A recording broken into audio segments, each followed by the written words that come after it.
Tennis stars demand privacy after invasive reality show cameras show Coco Gauff Racket smash Alex Ila, Belinda Bencic and Paula Badosa among leading players to tell the National they feel uncomfortable with their every move being filmed at major tournaments last month.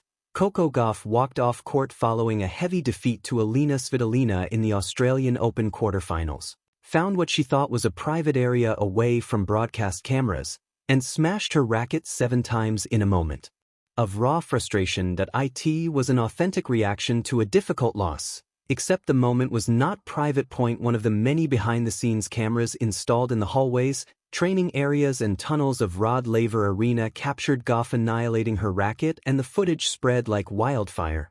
Gauff said she tried to find a private spot where she could vent, but her efforts were in vain. At the Australian Open, someone is usually watching, and seldom few places are sacred. I feel like certain moments. The same thing happened to Arina after I played her in the final of US Open.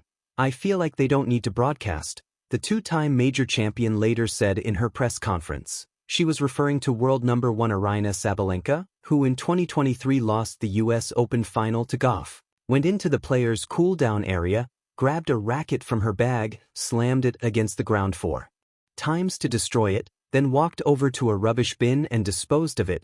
Content is everything. Many players empathized with Gauff's situation in Melbourne and echoed her frustration at what has become an increasingly intrusive experience at tournaments like the Australian Open. The question is, are we tennis players, or are we, like, animals in the zoo where they are observed even when they poop, you know? Said world number 2 Iga Swiatek. A player known for her meticulous routines, Swiatek has been frequently filmed doing mental exercises in the training room before matches, with footage of her lying on the ground with her eyes closed going viral. It would be nice to have some privacy. It would be nice also to, I don't know, have your own process and not always be observed, added the 6-time major winner. The Australian Open, one of tennis' 4 major tournaments, was the first to introduce fly-on-the-wall cameras back in 2016. Along with hot mics transmitting audio, the cameras capture footage from the moment players arrive at the drop-off area at the stadium, through the hallways, to the warm-up and cool-down areas, and stream it live on a YouTube channel. The hot mics were particularly problematic and were eventually removed, but the idea of capturing these off-court moments and streaming live to fans worldwide became a permanent fixture of Melbourne Park's broadcast offering and was soon adopted, to a varying extent, by the US Open and other events. In 2024, the Sydney Morning Herald reported that 45 behind-the-scenes cameras were scattered around the Melbourne Park venue. All rights holders have access to the feed from these cameras, which also provide the majority of the content live-streamed on the Australian Open's AO Blue Zone Daily Show on YouTube. A few of those streams have nearly 150,000 views. Some of the moments grabbed from the bowels of Rod Laver Arena could be construed as harmless fun. There was one of Roger Federer a few years back getting stopped at an entrance by security personnel asking for his accreditation, but then there were other moments that felt like they shouldn't be shared with the rest of the world. Like when Paula Badosa tried to cheer up then-boyfriend Stefanos Tsitsipas after he had just lost a match and he wasn't having it, or in 2019, when Petra Martic was captured on camera in a hallway, slumped to the ground weeping uncontrollably after losing a match to Sloane Stephens. It's not comfortable at all. Conversations around the invasive nature of these cameras have been taking place for a decade, but the Gauff incident has reignited the debate.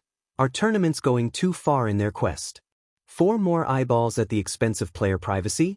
It's not comfortable at all, Swiss world number 11 Belinda Bencic told the National in Abu Dhabi. You have that in your mind always, but you cannot be free, even in a positive way, but also in a negative way. You always feel watched and it feels almost like you're in a reality show, to be honest. I'm not a big fan of it. I know it's super interesting for the fans and for people watching that.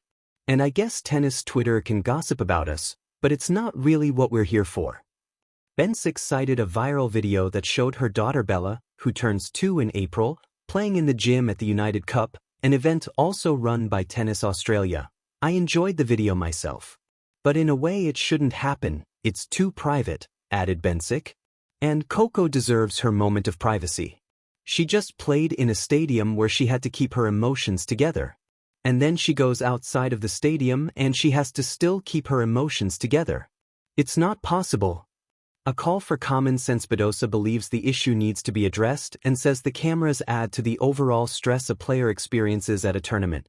It's a big concern, and so seeing what's happening now, and it's been happening in the last years, like even me when I had my personal life on display, and it was like everywhere I was walking around, said the Spanish former world number 2, whose 2-year relationship with Tsitsipas ended last year.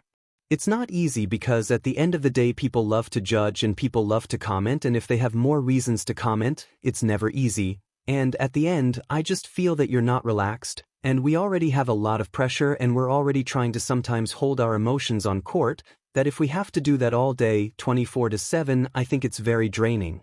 I understand people want to see, of course, I'm the first one that when I see a viral clip, I want to see we all love that. But there's moments and there's moments. It's that balance the players feel has been lost.